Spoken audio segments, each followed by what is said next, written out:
Eh bien salut à tous, j'espère que vous allez bien. On se retrouve dans une toute nouvelle vidéo où nous allons parler du Mexique. Comme vous devez le savoir, vous avez vu la dernière vidéo au sujet du Mexique avec cette exposition complètement dégénérée et blasphématrice.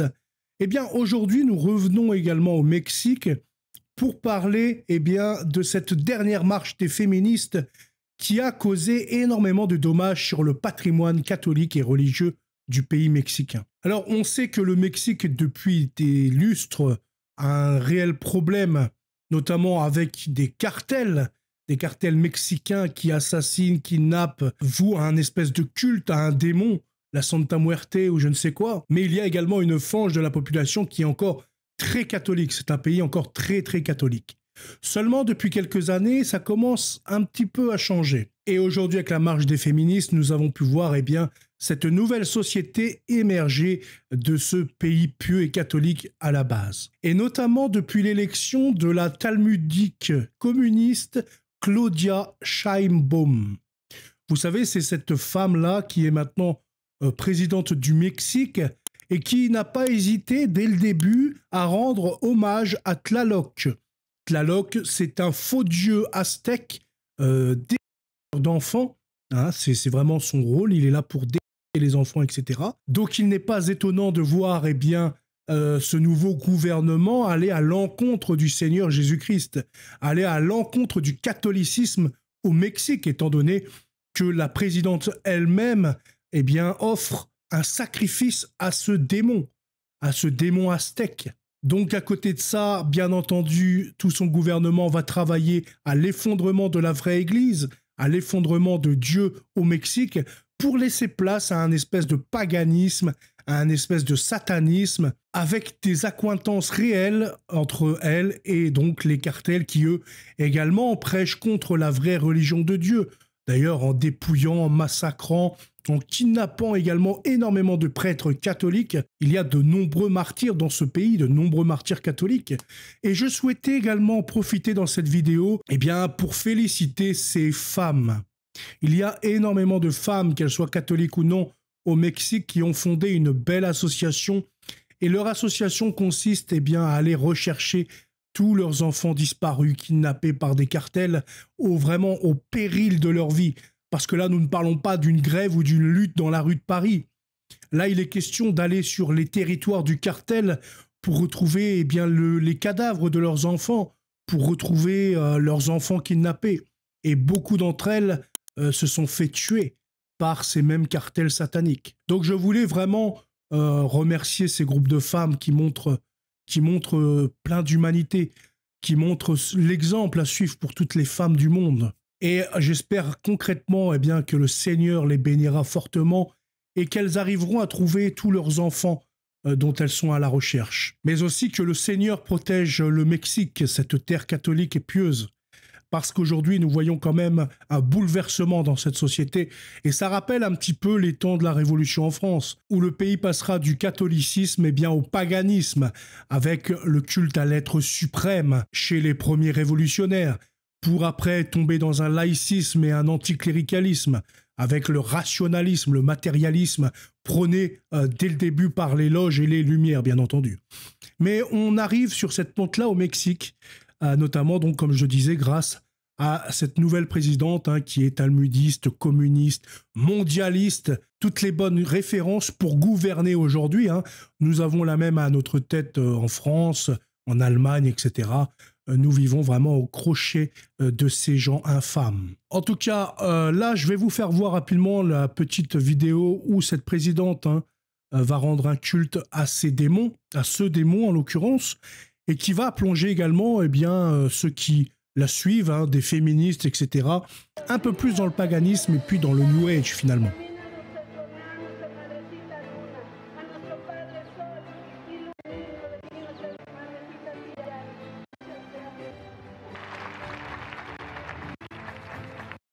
Donc bien entendu, c'est monstrueux de rendre un culte comme ça à un faux dieu qui est un démon, sous prétexte que c'est un démon indigène. Quand nous sommes arrivés dans ces pays-là, en Amérique latine, etc., heureusement que nous avons christianisé.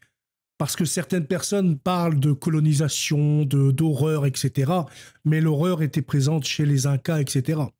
Avec de nombreux sacrifices d'enfants, de nombreuses horreurs infâmes qu'on ne peut même pas décrire ici en vidéo sans se faire striker. En tout cas, nous allons revenir au sujet phare qui nous intéresse, et notamment cette marche. J'ai compilé une petite vidéo avec ce qui s'est passé, entre guillemets. Il n'y a pas toutes les photos, etc. Il n'y a pas tout ce qui s'est passé, bien entendu.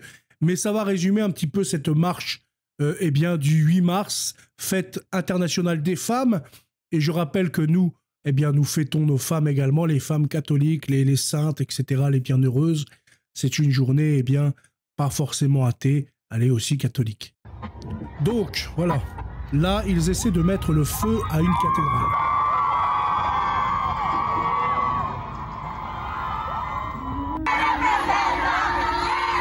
Il y a eu également, comme ici, de nombreux tags sur des chapelles, des églises, des lieux catholiques, des lieux saints, etc.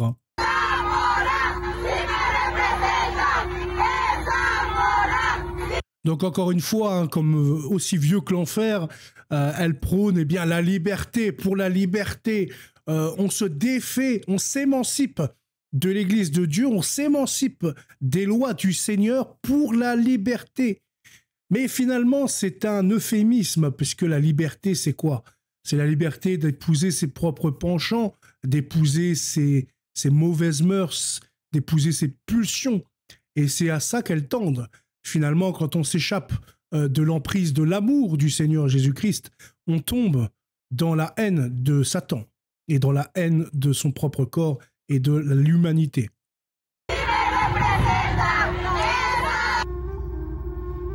Donc là, la profanation, on imite une statue de la Sainte Vierge avec des symboles, je ne sais pas si c'est trans ou quoi, mais en tout cas, voilà, avec des drapeaux trans et LGBT tout autour. Vous avez compris, tous ces nouveaux gouvernements, ils ont un espèce de package. Le package retour au paganisme, anticléricalisme, pro-LGBTisme, pro-talmudique, etc. Enfin, pro-loge maçonnique. Il faut avoir ce kit pour être président aujourd'hui, en tout cas en Europe, en Occident, et puis dans certains pays du monde.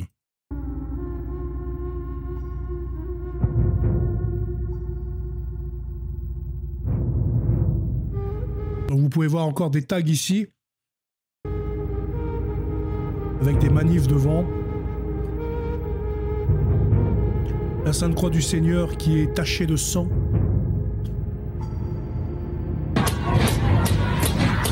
Et donc, comme d'habitude, nous pouvons voir les hordes d'Antifa, les hordes, voilà, toutes ces hordes de gauchistes et d'extrêmes gauchistes alliés du capital, alliés de toutes ces fumisteries franc-maçonnes, financés par Soros, financés par beaucoup de mondialistes, être les idiots utiles en étant appelés et formés, payés pour venir dans ces manifestations et pour absolument tout casser, tout taguer. Voilà, donc avec ce nouveau gouvernement, on peut voir que on reprend les mêmes et on recommence, Antifa, féministe, LGBTisme, culte païen, c'est la même chose, c'est le même schéma, c'est systématique. Donc là, voilà, la personne qui a cette voiture, elle est complètement flinguée, grâce à ces idiots utiles.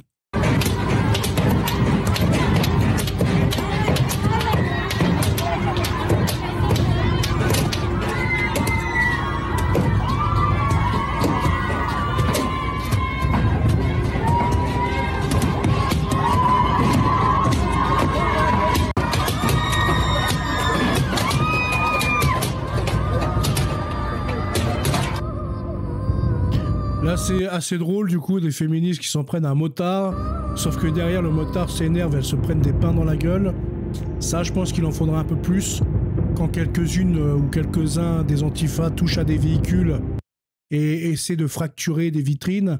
Il faudrait qu'il y ait des groupes comme ça qui leur mettent des pains dans la tête. Je pense que ça les calmerait un peu plus. Malheureusement, en France, ils sont ultra protégés par la police et puis par l'État, par toutes ces associations de juges, etc. Donc, bien entendu, les antifas ne prennent jamais rien, même s'ils sont des agresseurs.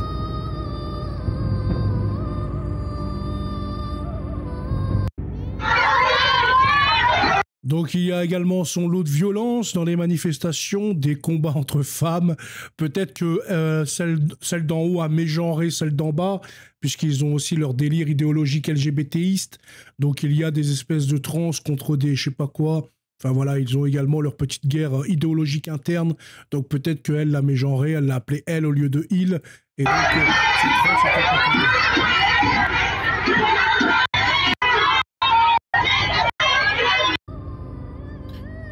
là également quelque chose d'assez drôle que j'ai voulu inclure parce qu'ils ont démoli, donc comme je disais, un peu tout dans la ville et puis le mobilier urbain. Et là, vous allez voir que le retour de la pièce va être immédiat. Et là, le machin est tombé sur son crâne et du coup, ça l'a un peu sonné.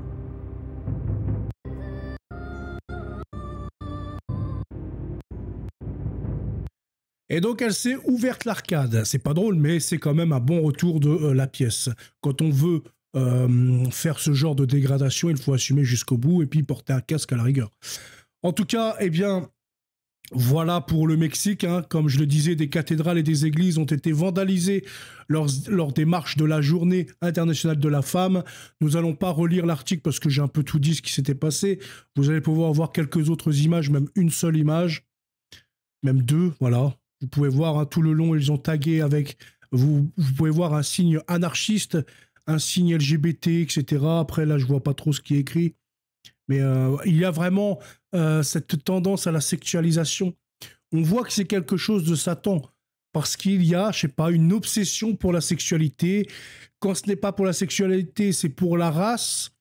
Il y a de la part de ces idéologies de gauche, il y a vraiment une obsession pour la race et pour la sexualité. En tout cas, on voit que ce n'est pas sain du tout. Ce n'est absolument pas sain. Des archevêques ont appelé au respect et au dialogue. C'était durant une conférence de presse que l'archevêque Jorge Alberto Cazzavo Azipa, bon là je pense que j'ai écorché énormément son nom sur 3 générations, veuillez me pardonner, il a déploré ce qui s'est passé, cependant il a souligné que l'Église catholique est encore plus affligée par la maltraitance des gens. Cela nous attriste vraiment beaucoup que des bâtiments et des zones emblématiques soient maltraités, et cela ne devrait pas l'être. Mais comme le Seigneur Jésus le montre, offenser une personne est plus grave. Donc également, voilà, il y a eu énormément de personnes blessées. 81 femmes ont été blessées lors de troubles, 62 policières et 19 civils. 9 de ces agents et un civil ont été transportés à l'hôpital et sont dans un état stable. Donc comme d'habitude, la justice mexicaine ne va pas condamner énormément ces fauteurs de troubles, hein, ces casseurs, ces révolutionnaires de pacotille, hein, puisqu'ils sont surprotégés maintenant grâce à Claudia Sheinbaum, hein, talmudo-communiste comme on l'a dit. Donc c'est cette idéologie qui veut venir remplacer le catholicisme au Mexique et qui commence à y arriver par des tentatives, comme on a vu l'exposition, comme là on voit avec la marche pour le féminisme. Et puis, petit à petit, ils vont imposer ça dans la société et les femmes vont tomber dans le panneau. Certains hommes également. Et ils vont abandonner le Seigneur et son Église pour adopter cette fameuse et illusoire liberté. En tout cas, je vous souhaite une excellente soirée et à bientôt. Salut.